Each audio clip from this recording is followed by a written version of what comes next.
Hello. I adore the movie Blade Runner, and I really enjoy the Japanese aesthetics in it, but it's worth mentioning that none of this was in the original story written by Philip K. Dick. In his book Do Androids Dream of Electric Sheep, everything was about Russia. And there were quotes about a call out by Mr. Bryant to the WPO in Russia, which is the World Police Organization. Everything in the book is about Russia or the United Nations or the Soviets, but there's no mention at all about Japan. It was solely Ridley Scott who was obsessed with Japan, who changed the entire aesthetic of this from Russian to Japanese. So the book would say things like the Soviet police can't do any more than we can about the replicant problems, or the Voight empathy test had been devised by the Pavlov Institute working in the Soviet Union. So the Russians were responsible for developing the aesthetic tests and the other kinds of work that was done to try to track down the replicants. So here's a street scene with Deckard, and everything is very Japanese oriented. There's some Chinese and Korean and other things, but a lot of it is Japanese. And the police even speak Japanese. Opa, nehoćma. Devađa Blake, Cleveland. He say you Blade Runner.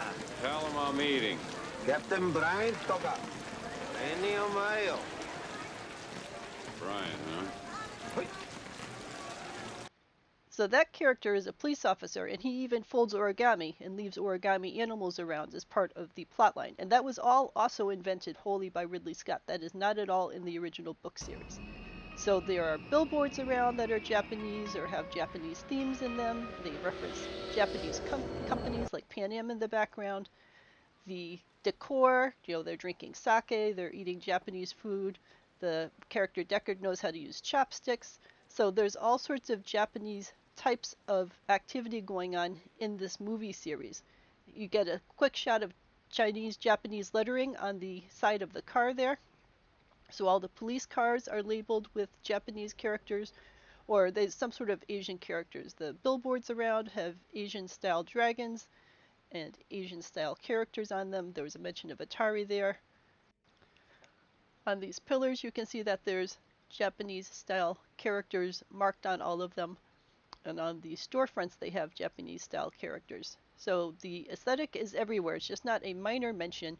It's pretty continuous throughout this. And again, it's not at all related to the original story. This is all completely an invention of Ridley Scott and what he felt the future of the world was going to be like. He felt it was not going to be about Russia. It was going to be about Japan primarily. And like I said, there's a couple other languages that are mixed in here, but it is primarily Japanese that he thought was going to be the ascendant culture that came and merged with the American culture. You can see the characters in the background there, and even on his car again, you can see that there's Japanese characters embedded onto the side window of the car. And this is a Decker's car here that we're in now.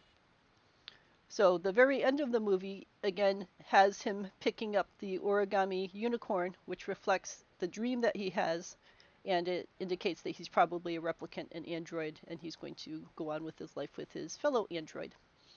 So those are some notes about the Japanese aesthetic in the movie version, completely different from the book version, and it's interesting how Ridley Scott's view of this storyline made such a big impact, not only on the way this movie presents, but then if you look at other movies like Star Wars and so on, in the Coruscant scenes, the whole aesthetic that Ridley Scott created influenced a whole realm of other science fiction stories. So if you haven't seen Blade Runner, it's well worth seeing, and I would definitely see the final cut, which has the movie, the dream sequence and other things in it to make the movie far more clear.